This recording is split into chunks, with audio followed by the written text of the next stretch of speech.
Words have power, incredible power. They shape our journeys and realities in profound ways. In Judaism, we're deeply attuned to this truth, recognizing how Hashem, our creator, Hashem's speech created the universe and the significance of speaking blessings and avoiding harmful words. Take abracadabra, for instance. It's Aramaic, meaning I create what I speak. It was turned into abracadabra from abracadabra. That's powerful. It's a magical phrase, isn't it? Throughout history, from the giving of the Ten Commandments to unexpected blessings like Bilam's and Moses's commands and demands to Pharaoh, words have reshaped destinies. People like Shakespeare and Churchill understood that very clearly. In this series, Spells on Ourselves, I'm diving into the transformative influence of words, chatting with folks who've rewritten their life stories through positive self-talk and exploring the phrases that sparked their change. Come along on this journey as we uncover the incredible impact of language on our subconscious and reality. This is Spells on Ourselves. Welcome, welcome, welcome. Everyone, I want to thank you so much for being here. I am Naama Segal-Karras, founder and creator of Betterment Life Coaching, a coaching modality that centers on changing your language and changing your life, especially your relationships. We are doing a brand new series on my podcast, Becoming Better with Naama, and I have an amazing badass guest that you absolutely need to see. Before we get into this amazing guest and he starts telling you his story, I want to remind you to like, subscribe, and share, hit the bell, all that jazz. Check us out on TikTok. That's kind of where we play. That's where we met. All our social media is going to be in the captions. Feel free to check it out. And when we give advice, when we give suggestions and words of power in this particular episode, write them down. If you don't have a pen and paper ready, go get one. If you don't have paper, get a Post-it. If you don't have a Post-it, use a napkin. If you don't have a napkin, use your cell phone. But write it down. Yes, see, write it down. And if you don't have a journal, check out the link in my bio. I created some. You can pick your color. They're called vision journals. It'll give you a chance to write down whatever the hell comes to mind. So, with no further ado, I want to invite my amazing guest to come on in. His name is Daniel Mondragon. He is an influence and a powerful one on TikTok. He has people listening to him through the power of technology. He gives amazing advice, help, and encouragement. In Hebrew, we call it chizuk, strengthening or empowerment. There's an actual phrase for it. There are people that will text like a group chat and say, I need chizuk. I'm nervous. I'm anxious. I need support. I need encouragement. And he does that, and he does it beautifully. He's actually one of the first people who ever responded to anything I created on TikTok. And I will always have a special place in my heart for him. He is known as Pebble in a Pond podcast. However, I'm just going to call him Daniel. Welcome to the show. Welcome to Spells on Ourselves. Thank you very much. I am very, very happy to be here. Awesome. Thank you so much. So I'm going to dive right in. So just out of curiosity, where on planet Earth are you right now? I am just outside of Orlando, Florida. Ooh, okay. All right. Disney World. Any alligators today? Actually, no, but a bear. We had a bear. We didn't a black bear just outside. Comes by once every few weeks and goes through everybody's trash. He's a great guy. There's bears in Florida? There's bears all over Florida, but where we live, it's not, I mean, it's a suburb, but it's I mean, there's bears. There's bears. We have a raccoon that lives. We have a raccoon that lives in my roof, and I have two possums that live in the backyard. Okay, I believe that, but like it feels like everything in Florida wants to kill you, and now there's bears. No. My bear doesn't want to kill anybody. He just wants. He's a big boy. So nice. He's definitely a big boy. He comes up. I'm almost 5'11", just under 5'11", and he comes up to, like, when he's standing on all fours, he comes up to my shoulder. I've been close enough to him to touch him, but I haven't actually touched him yet. So that's not good for your health, right? Well, I'm I don't have a problem with most animals usually. So Okay. I think it I don't comes have a from problem with you. no. It comes from my indigenous blood, I think. I think I'm just part of nature. I just happens. Amazing. Amazing. What indigenous group are you from? I'm a Mescalero Apache primarily. On my my father no, yeah, my father's side, and I have a smattering of different bloodlines on my mother's side, but it's not any one. Like you can't really find a nation that it represents there. The only word that ever comes up is Blackfoot, but Blackfoot is an amalgamation of a lot of different tribes, so um, a lot of different nations. So I don't really have a name for that over there, but Mescalero Apache. It's on my dad's side, but it was from his mother. His my great grandfather was the shaman of the Mescalero Apache tribe, and he had 76 wives. So I'm not exactly, hard to find. Like my bloodline isn't hard to find on that side. 76 wives? He did. That's a lot. That's one That's a for, lot. I don't have you know. 76 anything. Like, I can't I have imagine. like 76 Star Wars things maybe, but that's about it. I mean, That's the only thing I those are things collect. you can collect, right? Like those aren't people with drama, right? I can't Hey, imagine what the monthly cycle was for that. we've all got hobbies. I can't really knock him for his. My gosh. Okay. Well, that was a fun segue. Tell me your origin story other than your little smattering of this and that. Tell me, where did you come from and how did you end up giving amazing insights and wisdom on TikTok? Well, that may be actually too long for here, but I'm gonna give you what I can. The origin of the TikTok is really kind of dark, and so maybe especially for the podcast, I will give a trigger warning for folks because it does include me a story of me going into possible self-harm. So I just want to make sure that's clear. Um, about 5.5 months ago, I had reached the bottom of a depression, and the depression was a depression that had lasted for about 15 years. It was diagnosed. I was supposed to be taking drugs for it, but I couldn't do that. They didn't sit right with me, and I'm not really one that really can do that very well. It just affects me too much, and I can't think well. So for 15 years, I was horribly depressed. Um, and then I'm just going to kind of keep going back for a little bit. Before that, I was a professional card player, you could say. I played poker, I played Magic the Gathering, I played Pokemon, I played anything that had a prize purse where I could win money. And so basically, I just played games. I played online games as well. For about 10 years, that's what I did. Um, and I was pretty good at it, and I made a decent amount of money doing that. And I also opened up my own business. I opened up a game store um, because that's what I was into. So I opened up a game store. It lasted for 9 years, then we had to shut down, and that was during my depression, and one of the reasons why my depression really spiked. Um, and then before that, as people that maybe follow me on TikTok have heard, I was a guardian angel for some period of time.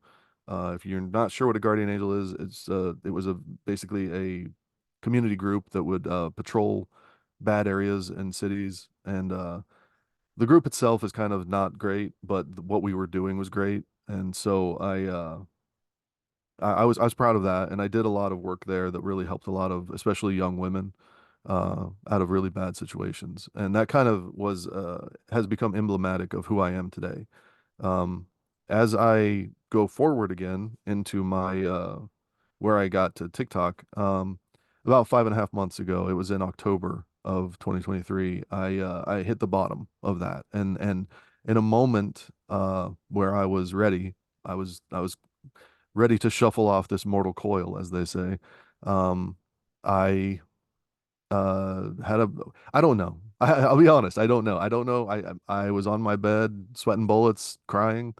I don't know if I fell asleep. I don't know what happened, but in that moment, I saw whether it was a dream or a vision or just some sort of mental epiphany. I'm not sure, but I saw myself helping people, and bringing some love and some positivity into this world, and it moved me deeply. And at that moment, I decided that I was going to do that. I wasn't, nothing was going to stop me. And it was that was I believe it was the I'm not sure of the date now. It may have been the 17th of October. And by the 28th, I had ordered everything for my podcast. I had come up with the name. I'd come up with all the website. I'd come up with, and I started my TikTok channel on the 28th of October.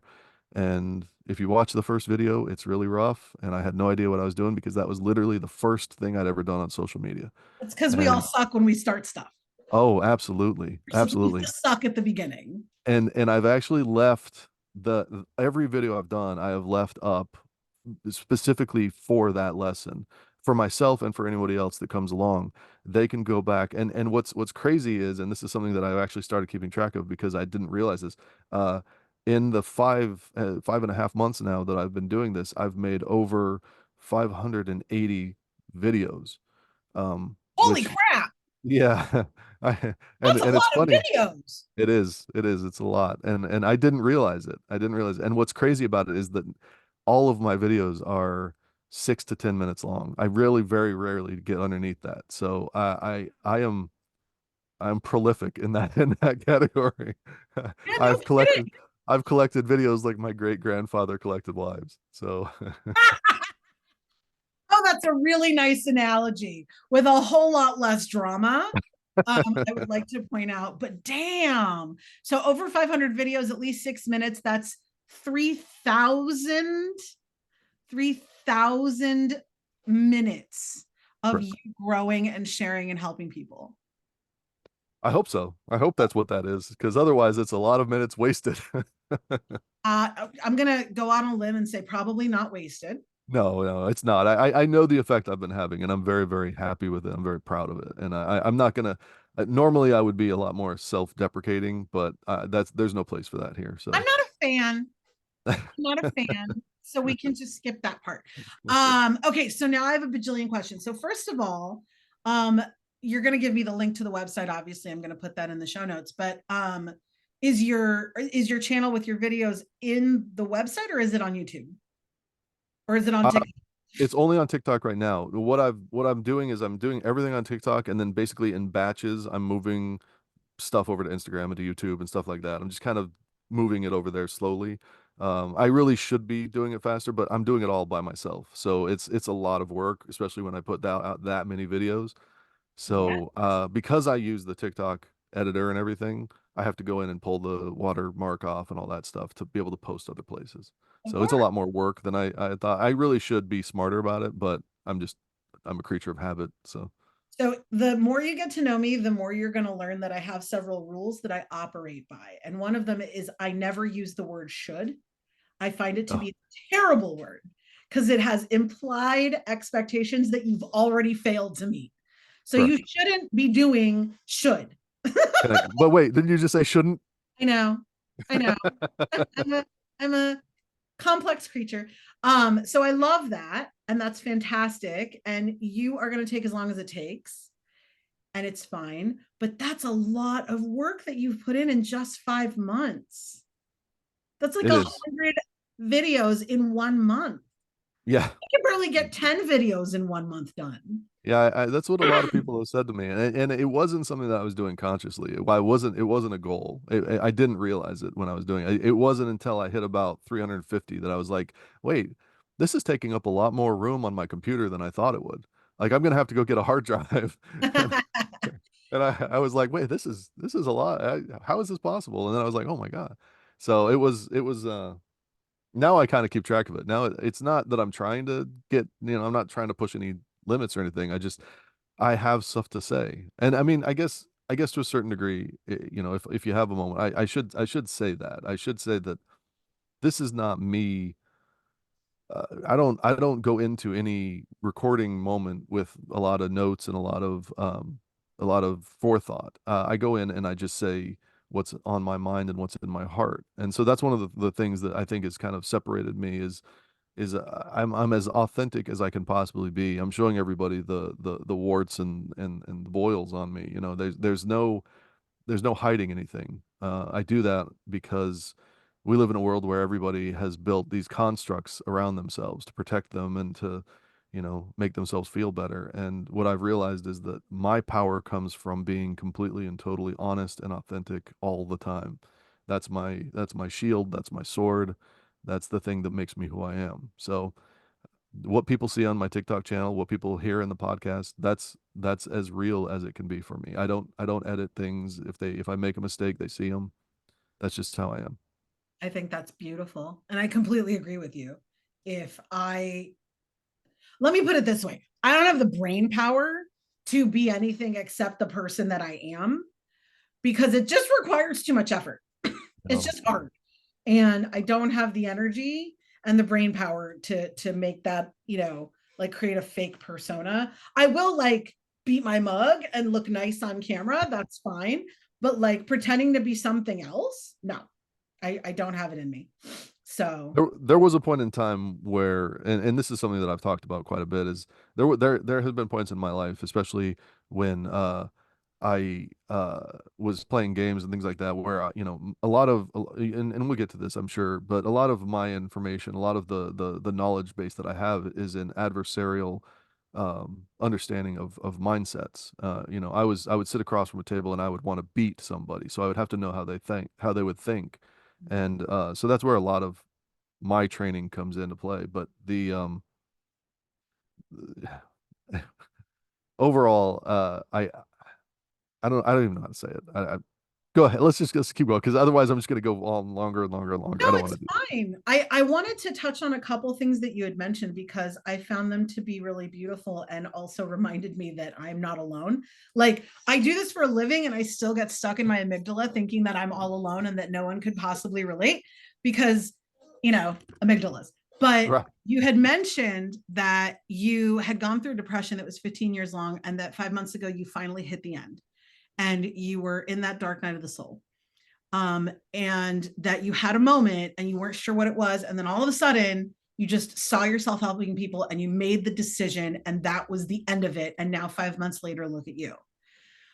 First of all, holy hell, thank you for being so honest and so vulnerable. Secondly, literally the same thing happened to me. Halloween night 2013, I was at rock bottom. I was obese. I was in a toxic marriage. I was clinically depressed, clinically obese. I was fully disconnected from my 8-year-old and my 2-year-old sons. I did not want to wake up in the morning, like permanently. Like I was over it. I was done. I was like, I don't see hope. I don't see a future. Tomorrow makes no sense. I don't want to be here anymore. I don't want to feel things anymore.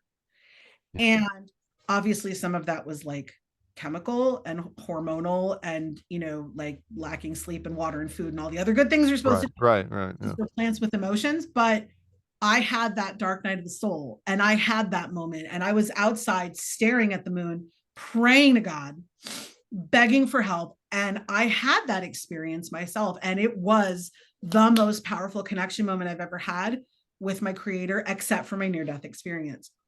So I totally, totally understand what you're saying. And that moment is life changing and also not because it's a decision moment. But then you got to do stuff the next day and take action on it and not just like pat yourself on the back and move on. Like it's the start of things, but it's not the start, period. And I love that you recognize that immediately, that was the day you decided, the day you chose, like the choose your own adventure books. It was the day you Absolutely. chose. And then everything after that, you took massive action. And you were like, no, now I'm going to buy the equipment and I'm going to do the thing. And I'm going to make the site. And you took the action. And now you're saying you look back and you've got over 500 videos. Yeah. The what I've termed it when people have asked me about it, and I've gotten kind of deep into it, was people talk all the time, especially creators, whatever type, talk all the time about inspiration. Excuse me. And for me, this was the moment that I understood, first of all, exactly what that word meant, which is important considering the topic of the podcast here, of the episode, I should say.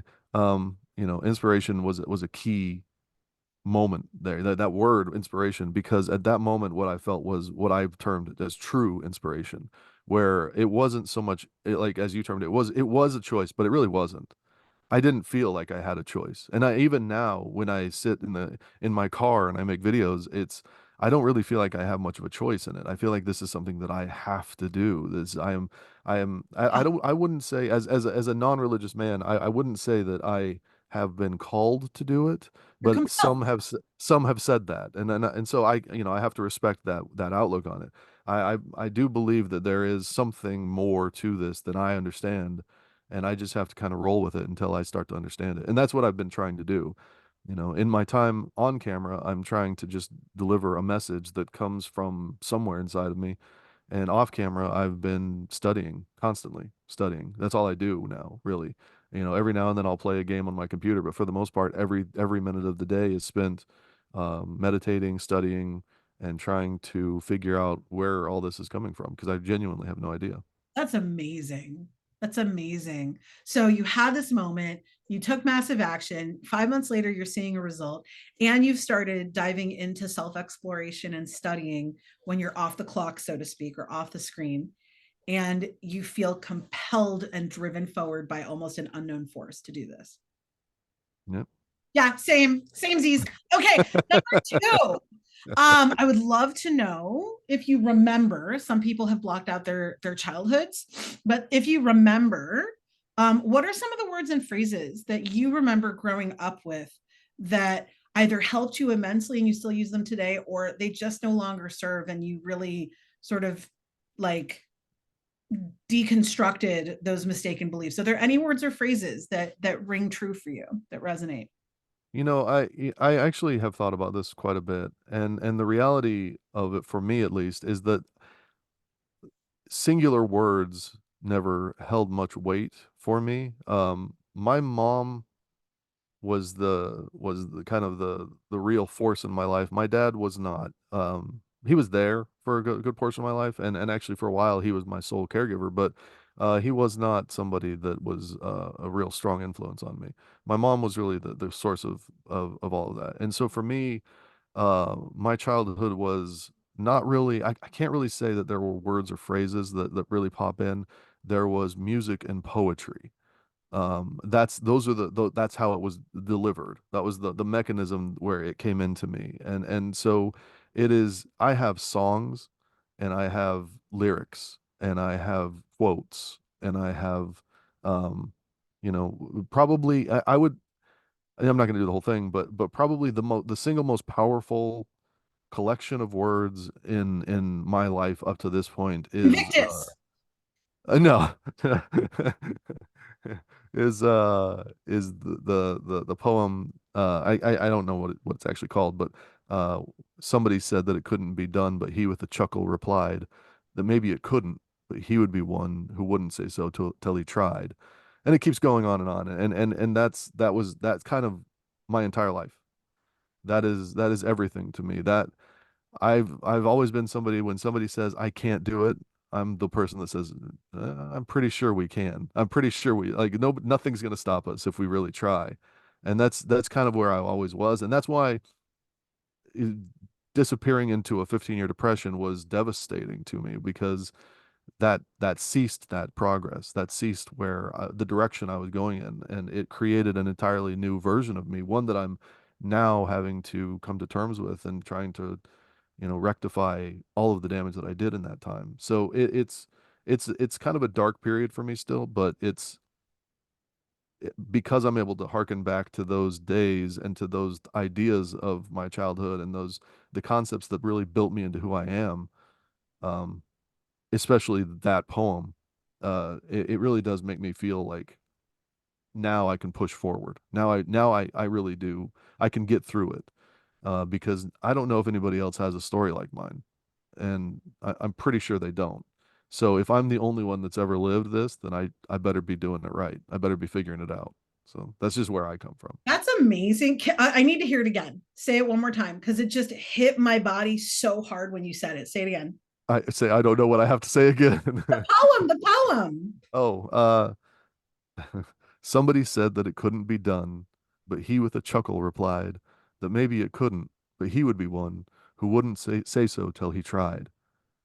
And I could do more, but I'm not, I won't do the rest of it. Okay, so I have to, I'm gonna be like a reviewer now. So that poem is amazing because it has such a great cadence, and it's almost a, I want to say it's in a limerick style, and A that bit. has such a lovely lilt to it, but It, the power, it feels, this is not an insult by any means, it feels very Dr. Seuss. I feel oh Dr. yeah. Seuss is very, very powerful in its simplicity, and I just adore that poem, and now I need to Google it so that I can have it like on a post-it note on my It desktop. it gets better after that too. I'm sure It it gets so much better. does. Yeah, it's really simple, but it's just when I was a kid, my mom used to read it to me. She has a whole book of poems. She still has that same book too. And it was the she had turned to that page so much that the book cracks when and the pages are starting to come out. So it's pretty amazing and pretty special. And when you're a child and you have somebody telling you or kind of preaching a poem to you that is all about not listening to the negativity and the naysaying of others, it does put you in a mind state where you're like you don't care what anybody says. I genuinely, for my entire life, I've been somebody, and it's almost trite now, especially with social media, for people to say, "Oh, I don't care what people think about me," but for me, that's just been the way of my life. I genuinely don't care what anybody thinks about me. I could give a shit. Very nice. I love that. And that is my life goals. I try to be that way. I am not always. But that's tremendous. I wasn't raised in that mindset at all. I was raised very much caring about appearances. So, but that's what happens when you have like parents who were, survivors of trauma. Right. So I totally love that that was the trajectory that you were given. And it sounds like it was a really positive belief system that you were given as a foundation. I mean, yeah, I don't, yeah, I would say so. I would definitely say so. I mean, my mom had her issues, of course, but her and my dad didn't get along. So there was a lot there as far as like relationship stuff, which, you know, at some point I'll probably end up talking to you about. That's, Uh, I have time. but the yeah, overall, my mom has been like the saving grace of my life, as a parent should. That's the way that it should be. But you find that story so often that it's not that's not the case. Remember what I said?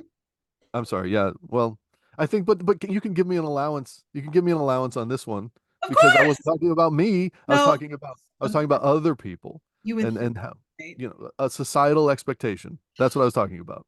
It is. It is a Is it okay that way as a societal expectation? it's fine. I'll give you a pass. So I do you, wasn't talking about myself. I is wasn't talking there about myself. anything that your mom or dad or anyone that you grew up with, like a catchphrase or a statement that sort of stayed ingrained in you that helped you that you still use today? All of them. All of Yeah. them. Okay. Yeah. I don't. I yeah. I can't right now. I'll be honest. I I don't. Off the top of my head, that is a very difficult question, and I know that I kind of should have come more prepared for that, but the reality is that It's meant to be really hard. It's meant to be a head scratcher. yeah, it's one of those ones where I definitely have some that I could probably conjure, but as of right now, the only thing in my head is that poem. That And poem's and fabulous. That and I'll poem, be honest, it just keeps going over and over again. yeah, I get it. The only one that I can come up with off the top of my head now, even though my mom's voice is always the voice in my head, it's my dad's voice, and he would always say, "It could always be worse." Mm, And I have lived by that like idiom for decades now. Like, yes, it really could. Like, it, COVID happened. It could be worse. it could Be be worse. grateful. It's not. You know what I mean? Yeah, it's funny though because what's actually striking about that is that now that you said that, I'm kind of thinking back on it, and I realize that you know no, the answer is actually no. My mom had, like I said, her way of communicating things to me was through song, through music, through lyrics, through poetry. So that's where a lot of her stuff came from. I have more useless lyric information in my head than most people have, knowledge of things they learned in school. I am a library of song lyrics, but I what I realized when you said that was, for me, I'm the one that does that. Uh, I'm the one that has created that. That's something that has started with me, and not really my parents as much. Not and definitely not my sister.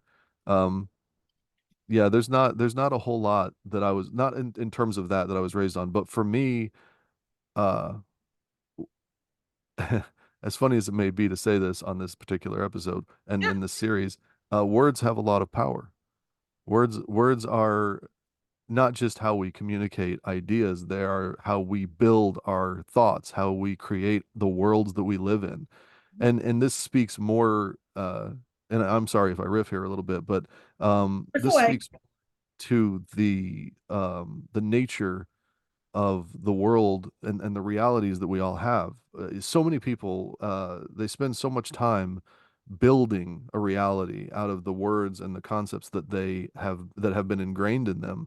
And very rarely do people venture outside of those things and start to really understand that they can, through their own ways of communicating with themselves and with others, that can they build new realities.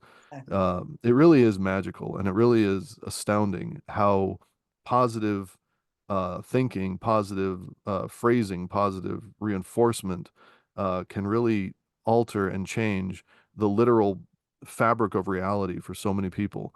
It's astounding that more people don't understand that, and they're so caught up in their own little box. And even more so to that point is the number of people that spend so much of their life lying. Um, and Woo! Oh, he the went there. Okay, keep going. I love it. if the more people know about me, the more people, if they go watch my channel or they listen to the podcast, the one thing that they're going to realize very quickly is that a lot of where I come from now comes from the betrayal, the deception, and just in general, the disdain and the hatred that comes from people lying to me. I am not somebody that can handle it very well. It creates such a negative drive in me that the only thing I can do, and I think that's one of the reasons I am where I am today, is try to counterbalance it with my own positivity. If you're gonna lie to me, if you're gonna make me hate, then I'm gonna take that energy and I'm gonna redirect it and turn it into love. That's the only way I know how to be. I can't stand looking at somebody knowing that they've ruined their life by creating things that aren't, they're real for them, but they build these ideas. They surround themselves with sycophantic people.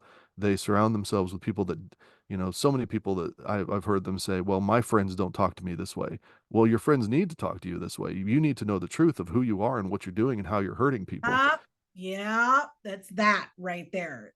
We are the sum average of who you are, who you hang with. That's a beautiful phrase I use all the time. Absolutely. One of my sheroes, Lisa Nichols, who brought herself up from absolutely nothing in her journey, she uses the phrase, you are the average of the 5 people you hang out with. And if you are hanging out with people who are afraid to say no to you, who are afraid to challenge your thinking, who are not encouraging you and challenging you to elevate yourself, find better friends. Exactly. Exactly. And that's the thing about it is you surround yourself with so many people. And you can have a million people around you, but if none of them are willing to tell you the truth about who you are, you will never find yourself, because you're all, as a creature, as an animal, humans are we're programmed to be societal creatures. Now, I mean, just being completely transparent here, I don't really even have five friends. I don't have five people around me at any given time. I have three children.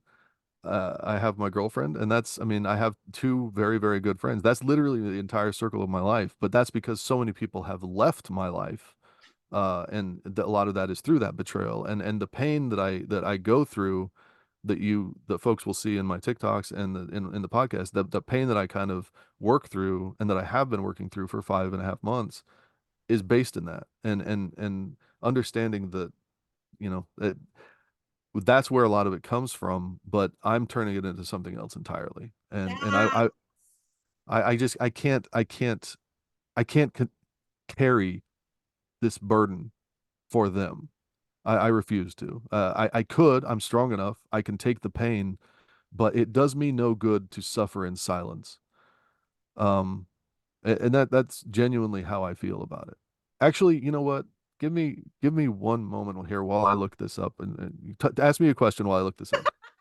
So I I have will, something I want to share with you. you one of the things that you just mentioned is a very true fact I find for a lot of people that are on a journey towards self-discovery is that their social circle shrinks to almost nothing.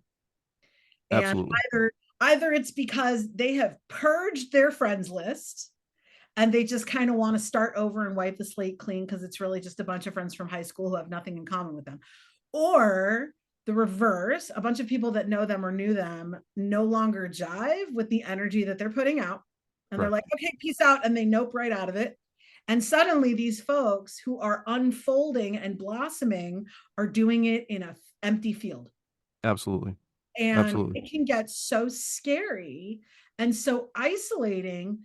And then you start questioning potentially like, wait, I'm doing the right thing. I'm tending to myself. I'm being aware. I'm doing what's right for self and for elevation. And I'm alone. Right.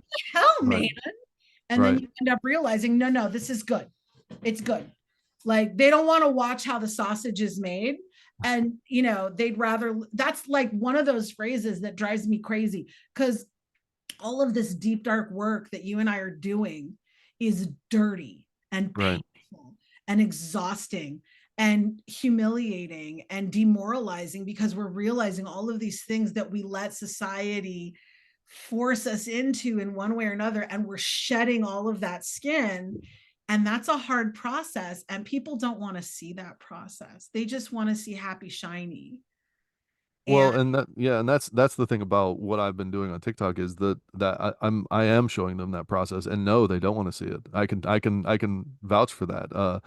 But at the end of the day, uh, that's what I have to offer, right? Like all I have to offer amazing. It's is tremendous. is just yeah, I that's all I have is just this is who I am, and this is what I'm going through, and this is as true as it can be. And what I was looking for actually, this is you were asking about words and phrases.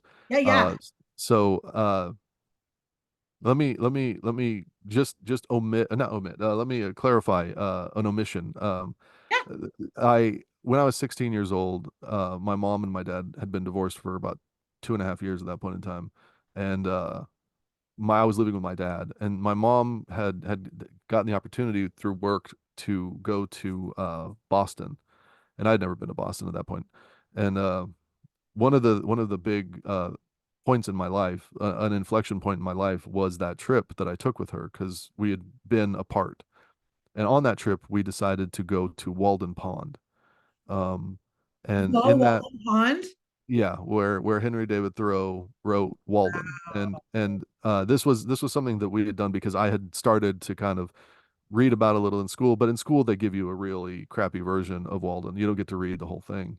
And so I we went and we made a day of it, and we walked around Walden Pond, and we went to where his cabin was, and for me that was the closest thing to a spiritual and religious experience that I'd ever had.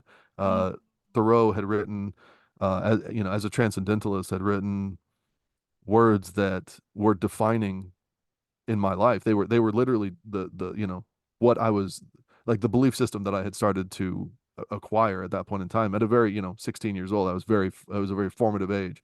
oh, it is. So It's, I one of the phrases, and what's funny is that I don't know why I didn't remember this when you asked, but one of those phrases was, most men lead lives of quiet desperation and go to the grave with the song still in them. And I mean that's the short version of it, but that's oh my the gosh. Oh my gosh. Okay, so I love you so much. You have no idea. That is one of the ones that got me through my divorce. That is the literal phrase. I don't want to die with my song still inside me.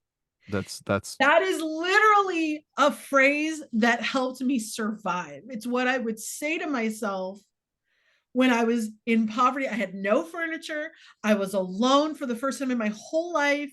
I had a terrible job. I didn't know what I was going to do. I was scared to be alone. I was scared I had destroyed my children's lives. And I was like, all I want to do is help people. All I want to do is be a life coach. All I want to do is make people's lives better. And I was like, I'm scared. I'm so scared to be big. I'm so scared to take up space. I'm so scared to have thoughts and opinions. And all I could hear was, your song is still inside you. You're not done. Right. Right. And that's why I'm doing what I'm doing right now. I mean, that's why I'm on your show. That's Oh, why this is happening is because in that moment where I was at my absolute worst, that's exactly what I thought was I have lived the past 15 years without a voice. I have allowed others to dictate who I am. ooh, And up yes. until that point, I was the leader. I was the strong person. I was the one that people turned to. And I subjugated myself for others, uh, and I let them dim who I was. I let them dim my light. And at this point in time, when I was at my absolute like lit, I mean, not to be too upsetting to folks, but I mean, literal like belt in hand, looking for something that could hold my weight, kind of like that's where I was. And You were on the uh, precipice. it was as close as you can get. It Yep. was as close as you I can have get. been in that moment. And Totally understand. it was in that moment that that's when I a lot of these powerful words and phrases that you're talking about, a lot of them came to me at that point in time. And I think that that may have been part of what, the vision, the epiphany, whatever you want to call it, that was part of that moment. That it genuine, as true as it can be. And most men lead lives of quiet desperation and go to the grave with the song still in them. uh it's funny because the person that kind of was spurring this point on in my life, I had that as a screenshot and I sent it to her, and I was like, this is why I'm doing this. I was like, we can make this change. We can be like, because she was an amazing person, and she was she was actually trying to be a life coach as well, which is funny. Um, and she was this like point of light for me, and I thought if I can kind of be like the carnival barker, if I can bring people in because I know that I can be charismatic and I know that I know that I can get people to understand. I can bring them into her and she can change their lives. That was the whole idea that I had in my head. And then she was like, "Nah, I'm good." And I was like, "Well, okay, well, I'll do it without you. I'll do it without you. Like I don't like That's so you funny. I was gonna set them up and you were gonna knock them down. But if you don't see the beauty of this, then I'll do it without you because it needs to be done." That's really genuinely Be what done. happened. Exactly. It needs to be done. The end. Right. The end. Oh my gosh. Oh, I could go on and on about this. Okay. I'm gonna switch gears Yes, let's do that. because we both are talkers and I'm noticing that pattern. So um it's on the same segue actually. So That's good. um you've clearly demonstrated that you want and are embracing the breaking of negative belief systems or mistaken belief systems. And you gave me that amazing quote. Are there any other words or phrases that you've started using? Maybe you use them in the podcast, maybe you use them to yourself when no one's listening, that have really, altered your trajectory or jump started you when you're not feeling it. Is there anything that comes to mind? Yeah, immediately. Yeah. That's actually a much easier question for me because Okay, it's been organic. It's been something that I didn't plan. And so now that I kind of have I guess you could say a formula to what I'm doing. Now I kind of understand a little bit more of my messaging. 5.5 months in, I'm understanding the message that I'm trying to convey. I didn't when I started. I knew the concept of a pebble in a pond, and I knew that it was a beautiful concept and one that I embraced, but I really didn't understand how I was going to do that, how I was going to be a pebble.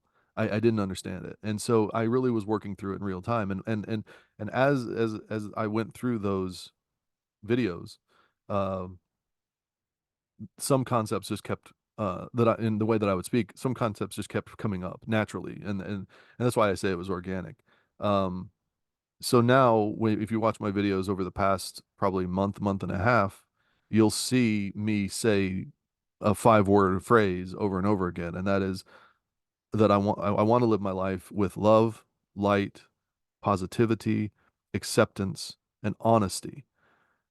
Those five words are the pillars of everything that I'm doing. Every single aspect of every message that I have is going to touch on at least one, if not all of those pillars. They're everything that I want to um, uh, build in myself, everything that I want to work on, and everything that I want to live my life with, and they're everything that I want others to work on and build. If you can approach this world with love in your heart and positivity as your desire, and then spread your uh, be accepting of others and everything about them, and also do this with complete and total honesty with yourself. Do it from the heart and mean it when you do it. Uh, Mean it more than anything. Then you will shine your light into this world, and your light will create magic, beautiful, beautiful magic. You can never be rid of the dark, but you certainly can light it up for other people. You can lead them through it. And Oh, okay. So that's going to be a clip. I'm telling you right now. I'm just going to have it. I'm going to have that on loop because I collect this. I collect these phrases. I collect recordings. When I feel like shit, I put stuff on to rev me up because I really do believe it's just turning a dial in my brain. And that is being saved forever, the end. So that was amazing. I love it. I could totally dive in and be like, okay, so tell me more about what you define as love and da da da da. I don't have that much time, but I love that. That was amazing. And I also completely agree with you. I have to say, I'm compelled to say, like 99% of people are too chicken shit to be honest. So they'll never do the rest of it. That has been my experience because the honesty piece requires full transparency of self. What you said before, warts and all. It requires that, it demands that. If you're not willing to go there, then you're not really being honest, and then the rest of it won't come. So right, I find that to be beautiful and fascinating. And you actually answered my next question, which is what words you use when you help people, which is right. love, light, acceptance, positivity, and honesty. So that's amazing. So thank you for anticipating that question. And I guess I mean, just to round it out, like you've given so much insight and you've been so vulnerable and so honest and so clear about what's driving you and what motivates you. If you could like, I know someone's going to be listening to this in the exact moment that they need to hear this, because that's how that shit always works. And the universe communicates to us through social media and the radio, I fully believe. So if there was something you could say to somebody right now that you just know that it's going to help make the difference for them, what is it that you would say? Um, I end every video now with the same phrase, and that is take care of yourself and take care of others. Um, to me, and I say it in that order for a reason. If you love yourself and you want to truly affect this world, which most people do, most people don't want to fade into nothingness. Most people want their name and their life to matter, to be of consequence. And if that's something that you want, if that's something that matters to you, then you need to love yourself and you need to be honest with yourself and you need to find your voice. Your Yes, voice is the only one of it that has ever existed. You are the only yes, person that can do what you can do. yes.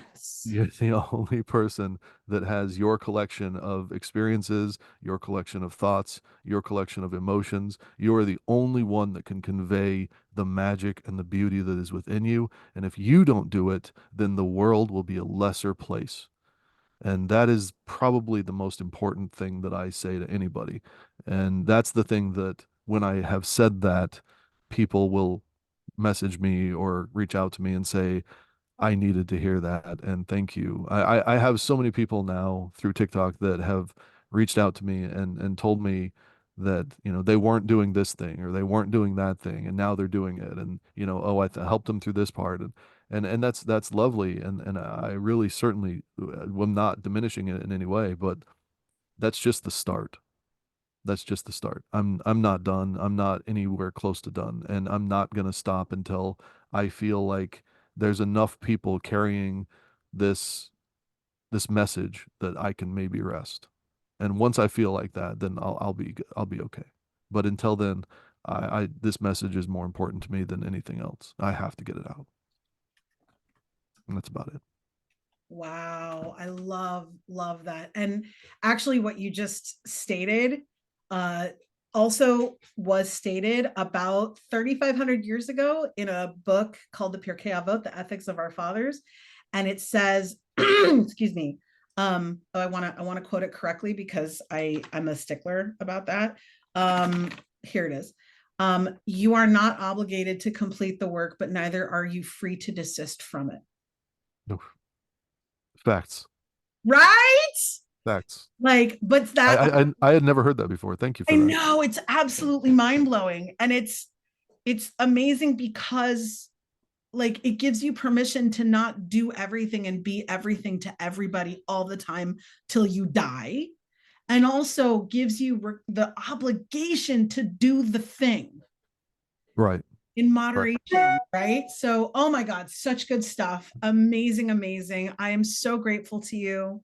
Thank you so much for agreeing literally on a whim, not knowing me from Adam, to come on my podcast and be like, yeah, sure, I'll just talk to this random like rando lady. Thank you so much. You are It's certainly not a rando lady. I'm I've watched totally a enough of rando your lady. videos to know. I mean, let me say this. I know you're short on time, so let me just say Yeah, this very quickly. yeah. I like I said, I spent years of my life studying people and knowing what it is. I'm not a professional. I don't do this for a job. I do this because this is my passion now. But it comes from a place of extreme knowledge. I have a lot of knowledge when it comes to reading people, and anybody that doubts your intentions or anybody that maybe isn't clear on who you are is, and pardon my French here, is a damn fool. It is it is very clear where you come from and very clear what your heart is, and the opportunity to come speak with you, and I know that we'll have continued communication, and you know we are friends. A hundred So percent. I am now your friend. So now you have six, and that's it. yeah, there it's a no-brainer. It's a no-brainer to support you and to love you and to be part of this. It's an easy decision. Huzzah! Huzzah! And I'm going to be super selfish right now and kind of put it out there for the people that don't think this far and don't go this far. So I always invite people, I say this a lot, go further.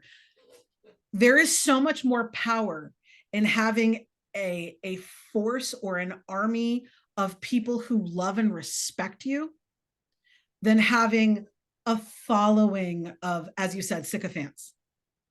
There is so much more power in having this amazing network of human beings who know who you really are and they can rely on that. And that's what I'm cultivating. Because, like I said, I don't have the brain power to lie. Like, I'm 42, I have 4 children, I'm tired all the time. I have to be honest, I don't have the brain cells anymore. So I love that you said that. Thank you so much. And you're welcome back anytime. And all y'all, again, who want the transcript, I'm going to have that in the show notes. And of course, Pebble in a Pond podcast link to the website and to the TikTok, of course. Please keep following, share this podcast episode, like show him so much love all over. And again, take care of yourself, take care of others. I'm gonna do steal RuPaul's, which is if you can't love yourself, how in the hell are you gonna love somebody else? And thank you again, everyone, for being here. I am so grateful.